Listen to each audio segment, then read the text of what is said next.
জবাই করার সময়ও ইহসান করো। সুবহানাল্লাহ। করতেছি জবাই, করতেছি কি, কিন্তু মেরে ফেলতেছি প্রাণীটাকে খাওয়ার জন্য। স্লটারিং, লিটারালি আমি ছুরি চালাচ্ছি ওর গলায়, ফিনকি দিয়ে রক্ত বেরোবে এখনই, মেরে ফেলতেছি। কিন্তু যা মনে চায় আপনি কোপাতে পারবেন? কোরবানির পশুকে কষ্ট দিতে পারবেন না। আমরা এই ভুলটা করি।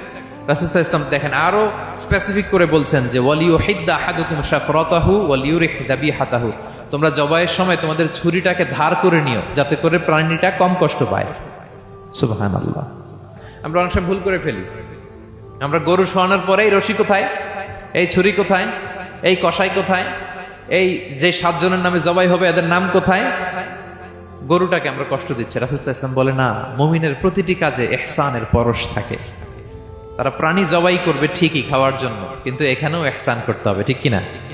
তারা মৃত্যুদণ্ড কার্যকর করবে, ডেথ পেনাল্টি রাষ্ট্রীয় আইনে, কিন্তু যেমন মনে চায় তেমন করা যাবে না। ওইখানেও ইহসান রাখার দরকার আছে না নাই?